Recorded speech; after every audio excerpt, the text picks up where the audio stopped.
जय राम जय जय राम। मित्रों, मैं कृष्ण कुमार उपाध्याय आपके अपने YouTube चैनल पर हार्दिक स्वागत करता हूं। और आज जानेंगे कि पाया के बारे में, कि पाया होता क्या है। ज्योतिष शास्त्र में जन्म के वक्त पैरों को लेकर के जो विशेष वर्णन है कि किसी भी जो जन्म कुंडली में 12 भाव होते हैं उसको 4 जगह विभाजित करते हैं और प्रत्येक भाग का जो एक पाद होता है उसे ही पैर कहते हैं। तो जो इनकी संज्ञा दी गई है चारों की, वह धातु से संज्ञा दी गई है। पहला है चांदी, दूसरा तांबा, तीसरा सोना और चौथा लोहा। जो चांदी का है वो क्या है, सर्वश्रेष्ठ माना जाता है। तांबे का पाव जो है कि श्रेष्ठ है, सोने का सामान्य और लोहे का जो है वह अनिष्ट है।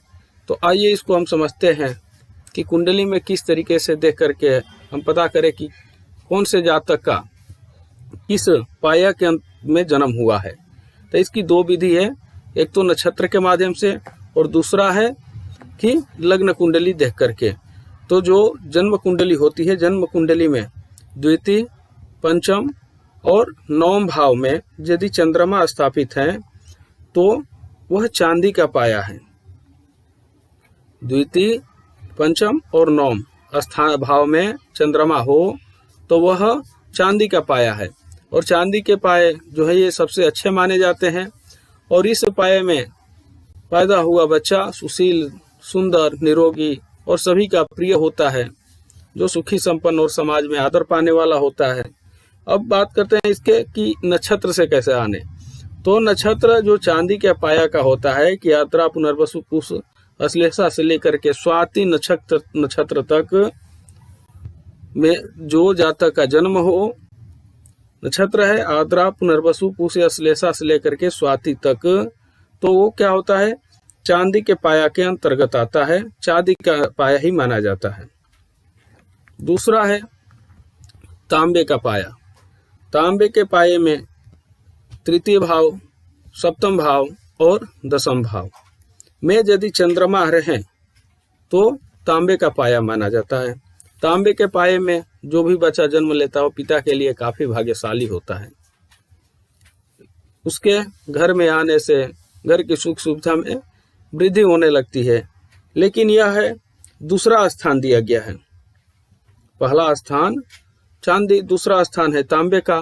तो इसे समझना कि यह तांबे के पाए में जन्म हुआ है।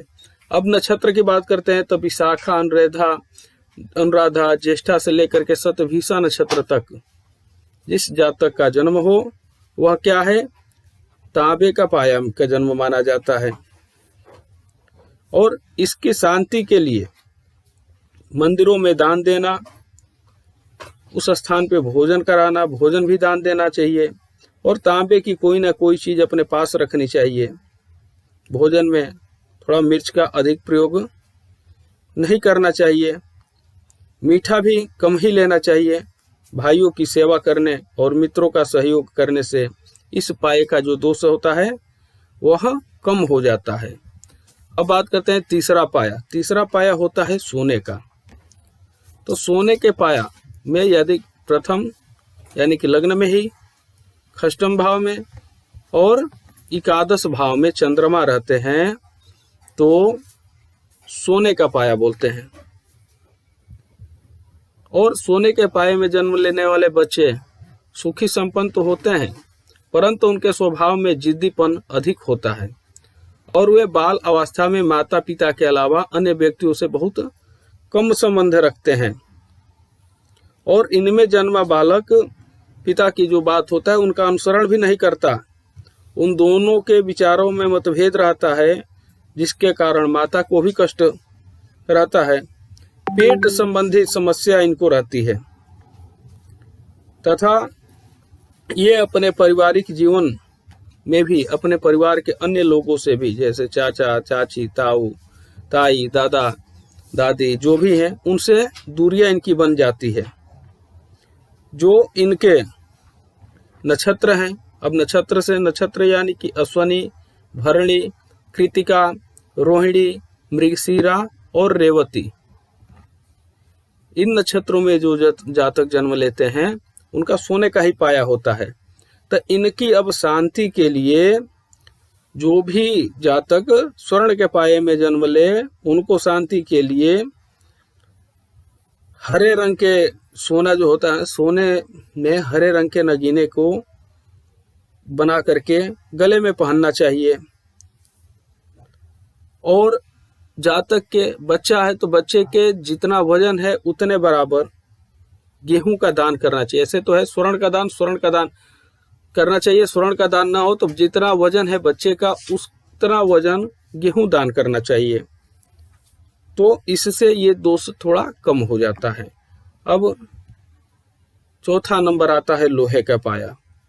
लोहे का पाया में चतुर्थ भाव में यदि चंद्रमा हो जन्म कुंडली में, अष्टम भाव में चंद्रमा हो या द्वादश भाव में चंद्रमा हो, तो क्या होता है, लोहे का पाया कहा जाता है। लोहे के पाव जो है कि यह सही नहीं माना जाता। लोहपाद में जो भी बच्चा जन्म लेता है वो अपने माता पिता, दादा दादी, अन्य रिश्तेदारों के लिए भी शुभ नहीं होता। इनमें जोड़ों का दर्द भी रहता है, उदर रोग से भी थोड़ा सा पीड़ित रहता है। यह खराब पाया माना जाता है। इसमें जन्मे जातक आलसी प्रवृत्ति के होते हैं, चालाकी से काम करना, एकांत में रहना, मेहनत वाले काम करने के बाद भी, मेहनत वाले जो भी काम करेंगे उसके बाद भी इनको जीविका को चलाने के लिए वो कम हो जाता है। और ये माता पिता के लिए भी विशेष कष्टकारी होते हैं। तो इनसे इनका जो नक्षत्र है, यदि पूर्व भाद्रपद, उत्तर भाद्रपद नक्षत्र में जातक का जन्म हो तो क्या है, वो लोहे का पाया के अंतर्गत आता है। और इससे शांति के लिए इनको अपने वजन के बराबर लोहा दान करना चाहिए, अन्न दान करना चाहिए, गेहूं दान करें, और लोहे की अंगूठी बना करके हाथ में धारण करने चाहिए, जिससे कि इनके परिवारों के अंदर भी जो कला उत्पन्न होता है वो चीज की शांति रहती है। आशा है आपको यह विधि समझ आया हो। यदि आप कोई सुझाव देना चाहते हैं